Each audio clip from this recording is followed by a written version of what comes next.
76-year-old actress Suzanne Summers calls bioidentical hormones the secret to staying ageless. Yet the Medical Board of California charged her doctor with gross negligence and being unaware of the potential treatment risks. Risks? What risks? Do bioidentical hormones fight aging or do they fight us? Welcome to Skin Tuition. I'm Heather Furnas. And I'm Josh Korman. From pimples to wrinkles, our skin affects how we feel about ourselves. As two plastic surgeons, we discuss what's new, what's safe, and what to look for when you're ready to hit refresh. I'm delighted to introduce our special guest, Dr. Christopher Asandra. Dr. Asandra is a world-renowned anti-aging and hormone therapy physician with practices in Beverly Hills and Newport Beach, California. Using the treatments that he developed during years of research, he has helped men and women around the world regain their youth and vitality. Welcome to Skin Tuition, Chris. Thank you guys so much for having me. So, Chris, let's start with some definitions. Sure. What is a hormone and what does bioidentical hormone actually mean? Well, hormones are actually chemical substances in the body. They kind of act like messenger molecules. They're made by the endocrine system or in certain glands of the body. And these substances travel to different parts of the body where they help control how cells and organs kind of function and do their work. And as we age, as we know, our hormones tend to decrease. So the definition of bioidentical means it's the exact same molecule that your body produces. It's not a synthetic form of it. And the best example I think I can give for this is, if you take birth control pills and you look on the name on the packet of birth control, it's not estradiol or estrogen. It's always some offshoot, norethanol, estradiol, 17 beta, whatever it could be. So, with bioidentical, it's exactly the same hormonal molecule as the human body produces. So our bodies have so many hormones floating around. How do you decide which ones to replace and what is their effect? Well, I think everybody knows if someone has insulin deficiency or diabetes, et cetera, you need more insulin. And insulin is actually a hormone as well. A lot of people, suffer from thyroid disorders where they can feel symptoms of low or high thyroid. And that's kind of when you go to your doctor and they may check some blood work on you. And they notice that you may be lacking in certain hormones such as thyroid, estrogen, testosterone. And by doing these blood tests, saliva tests, et cetera, you can kind of see where you rank or where you're at for your age. And if you're symptomatic with some of the deficiency parts of the hormone, it can be replaced safely. So we often hear women consider bioidentical hormone replacement at menopause.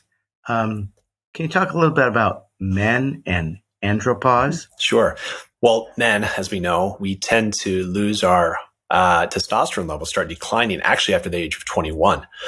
And every year from then on, it kind of slowly decreases, especially after the age of 30, about 1% to 2% a year, sometimes faster if you have other medical problems, obesity, diabetes, heart disease.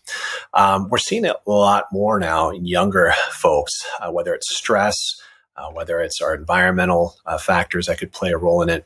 But generally, we're starting to see more of a decline in men in their 40s and 50s now. And, men start suffering from certain symptoms, fatigue, erectile dysfunction, low libido, or they start amassing more fat around the central portions of their body or fat where they don't like it. And it's harder for them to gain muscle or lean muscle with that. So best example I can give is, when you're 16 years old, 18 years old, you can eat a whole pizza, probably not gain any weight.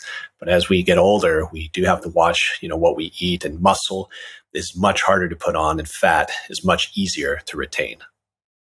So does that mean that if you follow your suggestions or whatever, that everybody gets their mojo back? Like how does that work? Well, I think it's first important to make sure that you don't have other medical problems going on, whether it's, high blood pressure, diabetes, high cholesterol, to rule those out first, which could be contributing to some of your symptoms. What we do know is type 2 diabetics tend to have lower testosterone levels. People who live an unhealthy lifestyle as well. Sleep apnea is a huge thing now that we see a lot in a lot of people, and that affects their testosterone levels or in their endocrine system, which may be making them fatigue. So if someone tells me they're just tired and they're having ED and it's just harder for them to have a healthy libido, I want to make sure that it's not another medical problem that may be going on that is really the root cause of it, which secondarily could affect their hormones. But it's important that you see your doctor and just get checked out thoroughly first. So you mentioned obesity. So if you are like Daniel Craig and you're, playing James Bond and you're really working out, then is that preventative against loss of lower levels of testosterone?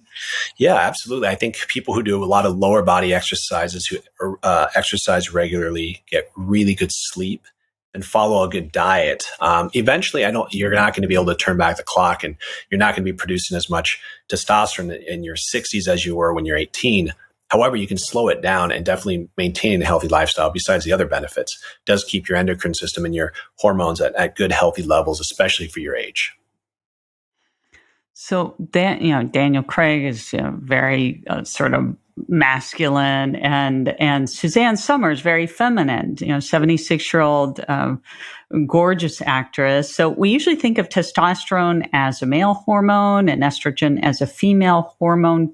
But do we have some of both? Yes, I think women have both. And I think one of the key elements that sometimes gets overlooked is testosterone in women, because that's really what provides you with the energy, the mental clarity, the lean muscle mass, and the, having a healthy libido on top of it.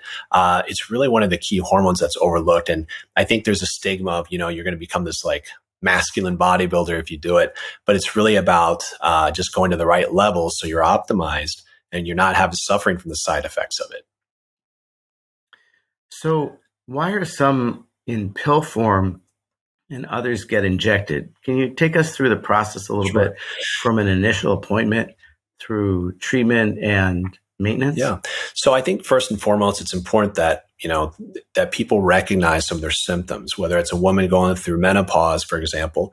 They may be having the hot flashes, the vaginal dryness, irritability, mood swings, restless nights, they're waking up drenched. That's one of the first things you should try to look for in yourself, and then see your doctor or a specialist for it so that they can run some blood tests on you to see if you're truly deficient in those hormones. And if you are, they can be replaced safely. Now, there's pill forms, as you were mentioning, and there's injectables, and we also have pellets. The pill form must be taken daily. And one thing to remember when you take any type of hormone or pill, it must go through the liver. So a lot of times you have to worry about clotting factors, et cetera, if you're taking a pill, because it does have first pass metabolism, meaning it goes through the liver to be filtered first, which can increase your clotting.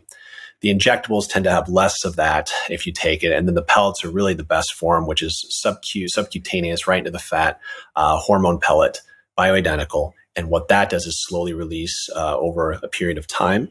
And you don't get that first pass metabolism. So you have less risk of clotting, et cetera. You can take estrogen by a patch. How about testosterone? Absolutely. Testosterone can be given orally, transdermally, or through the skin. It can be injected, or it can be a pellet as well. It's a matter of compliance sometimes with patients, because sometimes they may think that they can't remember to put on their cream every day, or maybe they, take their injection every week. Did I take it last week? What day did I take it on? And so, whether or not you have that discipline, it's a matter of compliance for a lot of these patients to, help them feel the best they can. So, Dr. Asandra, I wanted to go back one second to talk about blood levels, and what are blood levels, the right blood levels or the correct blood levels for certain hormones. There's, I know certain labs or certain physicians, for example, with thyroid hormone, they'll give supplements when the levels may be a little bit lower than, even though that the normal level, they're in normal, but low normal. How does somebody figure that out? Well, I think the first step is really listening to the patient. So a lot of times, I always tell people levels are just a range. They're taking this big subset of the population and they're saying whatever's in this range, from here to here is considered normal.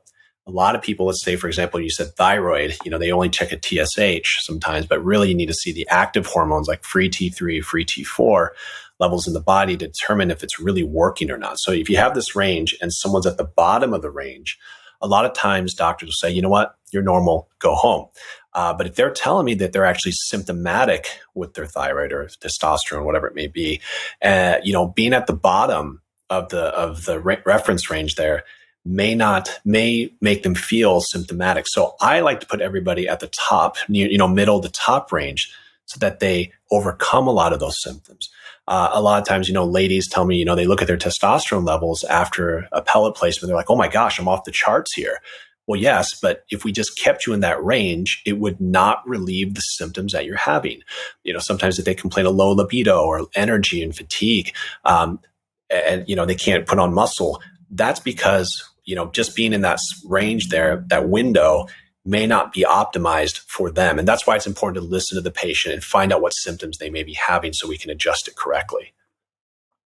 So we need to ask you about safety. Is Suzanne Somers taking a big risk as a 76-year-old woman taking bioidentical hormones?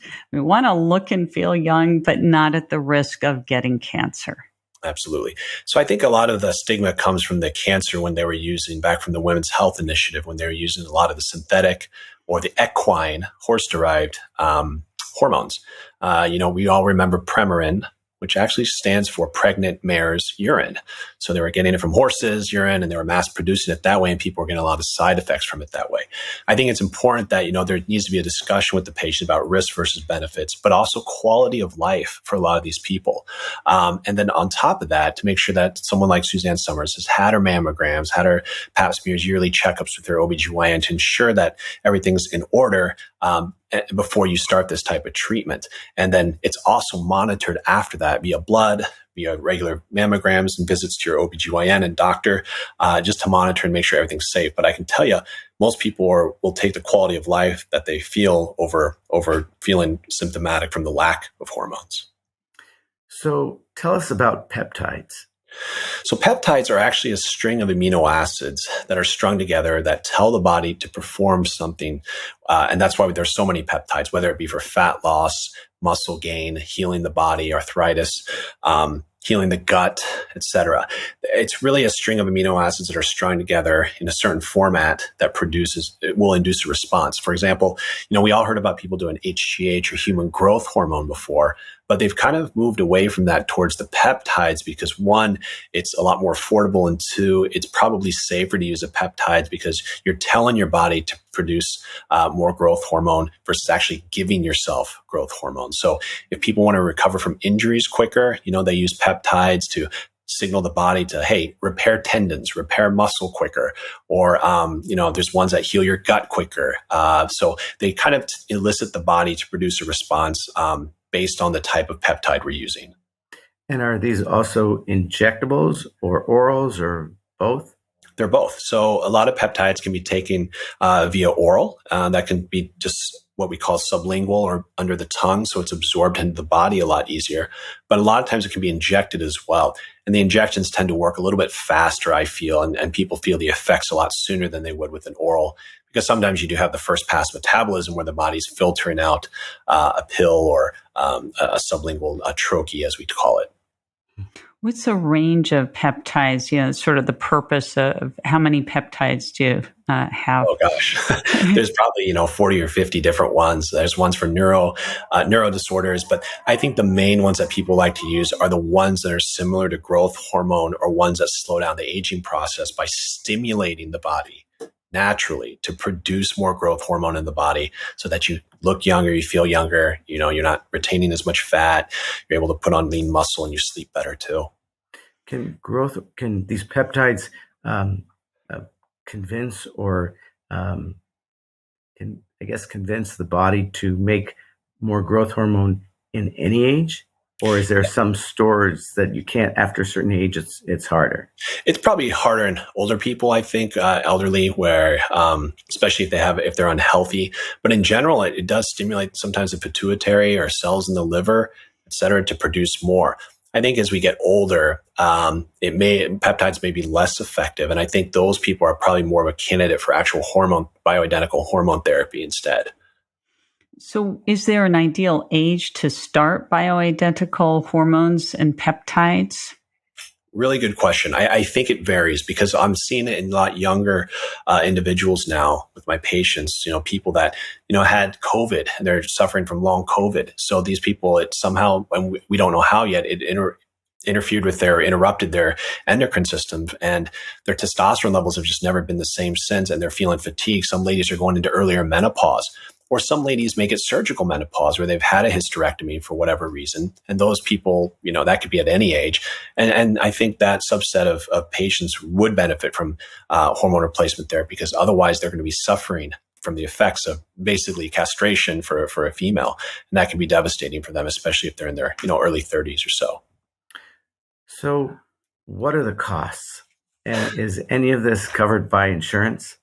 Well, you can always get sometimes it is covered, sometimes it's not covered. My practice, we don't take insurance because it's really hard to get reimbursed for this type of treatment. And a lot of times the insurance companies look at a hormone replacement therapy as almost elective, as if you're having plastic surgery or some sort of elective aesthetic procedure, because it is a quality of life issue. I wish it was going, but the more we educate the public about it, I think it will become more accepted among that. The cost can vary. It really depends if, how much labs you're checking, but you're looking at a couple thousand at least a year for hormone replacement therapy. But, most people tell me it's worth every penny because of the quality of life and the vitality that it gives them back overall.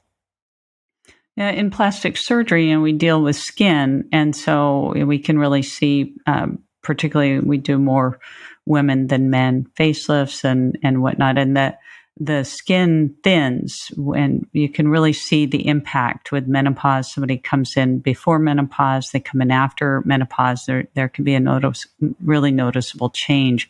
So, and then there's thinning of the hair. So even just quality of life that we think about in terms of hot flashes and whatnot, there are aesthetic concerns as well that can really, I think, impact your self-esteem and healing from injuries, from cuts, things like that. Sure, absolutely. I think you hit the nail on the collagen decreases as we age, et cetera. And I think sometimes the hormones help retain that a lot. But also kind of on that same lines is, we mentioned quality of life, but, the intimacy portion, I think, for patients is important with their partners. When they lose that, and a lot of ladies have atrophy of the vaginal area, they're unable to have intercourse with their loved ones. It can be a devastating effect for the relationship as well, or men who have erectile dysfunction. So a lot of these things play a factor into, considering whether or not hormone replacement therapy is right for you. So when I search for bioidentical hormone replacement in my web browser, lots of places near me popped up. How do you choose which one to go to?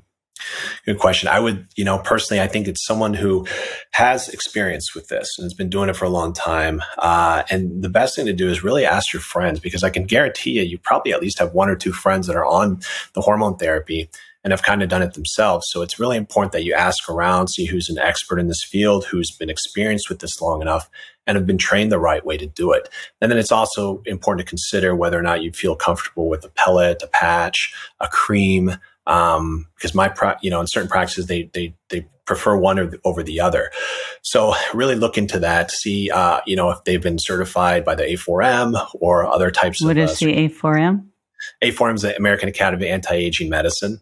It's a really good place for start. We have they've got, I want to say probably 50,000 physicians that are part of that network now that have kind of branched and from all different areas of medicine. But they really go back to the basics, biology and physiology, versus being so pharmaceutical driven.